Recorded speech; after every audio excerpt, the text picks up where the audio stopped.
Hello guys, how are you doing, all my bunny fans out there? So there has been an awful lot of things online recently about professional bonders and how one particular bonder has been sending home rabbits that have been injured during the bonding process with really bad injuries, and unfortunately a rabbit even died during their care.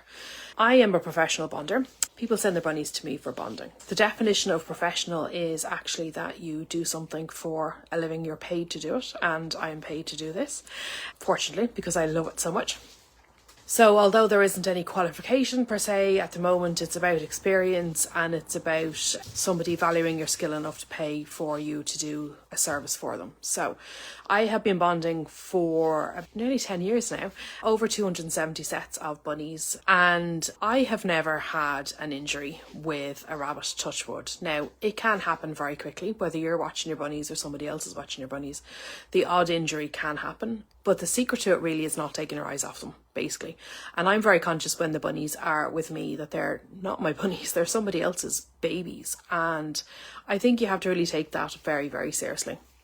Because what you want is a happy bond that is built on trust, that is built on the right tactics for the bunnies that works for their particular situation. I'm a big believer in thinking outside the box. Sometimes a particular standard method of bonding doesn't work for every rabbit or every pair. They're all different.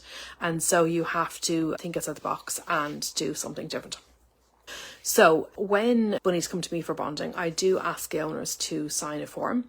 And on that form is my commitment to them and their commitment to me. So it really breaks down what the commitment is to them when they are coming to me for bonding, how I really supervise them very well, and how I will treat them like they're my own, and how I will take the best care possible of their bunnies, and that I take this very seriously.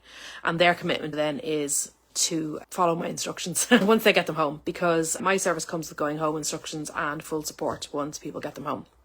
Because the job isn't done until the bunnies are settled at home in the routine and in the space that somebody wants them to have. They start Monday and then they go home on Friday night. So they get 5 full days, around 40 to 50 hours of bonding.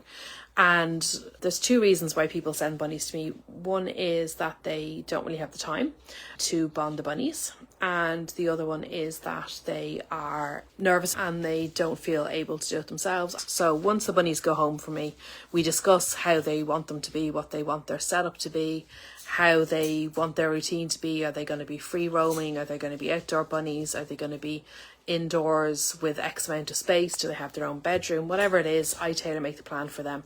And then I send them home with the full instructions and also complete support. So they can message me at any point after I've bonded the bunnies for them, and I will help them to sort out any issues they might be having or answer any questions.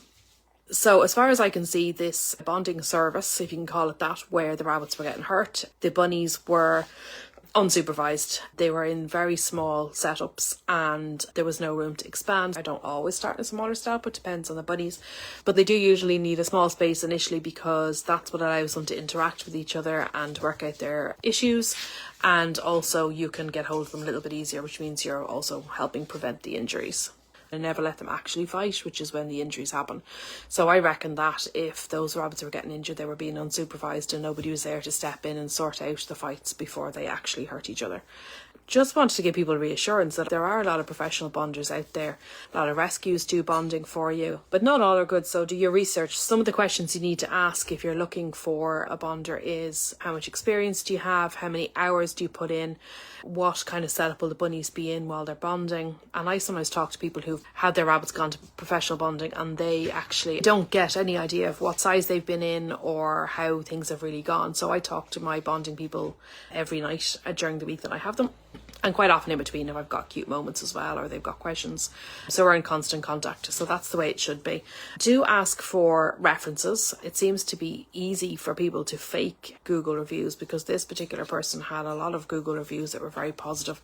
And yet if you listen to social media, then you hear lots of stories about where things have happened and pictures of the rabbits with the injuries, and it's just horrific. So I would always ask to speak to somebody who has used the bonding service before.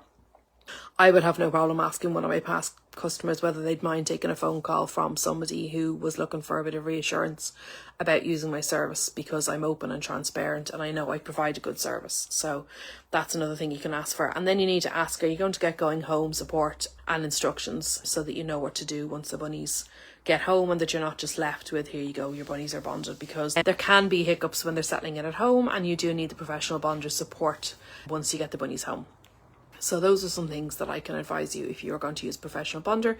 There's nothing wrong with using a professional bonder. It can really shortcut the process for you, but do be aware as well that the job isn't done completely. Once you get them home, that you still need to do some work and you still need to supervise them. Once you get them home for a few days, you still need to tweak things the way you want them. So you may need to add in things like litter trays or huts. You may need to start free roaming them. You may need to move them outside, for example. So the job isn't done. The bonder can only replicate so much, but they've usually done the hard work for you, and the bunnies should be coexisting happily by the time they go home, or they shouldn't be going home. The point of the bonding is that somebody puts a lot of hours in. So I've also had people coming to me and saying, oh, my rabbits were gone for 2 weeks and they don't appear to be bonded at all.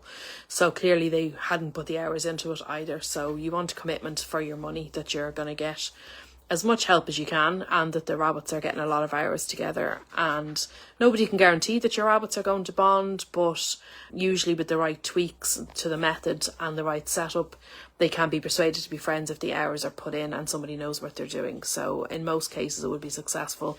I think I have about a 98% success rate of those 270 bonds, and largely it's because I'm more stubborn than the bunnies are, and that I'll think outside the box if something isn't working. So I just thought you might like some tips for you if you want to use a professional bonder, what to look for, and I'll talk to you guys soon.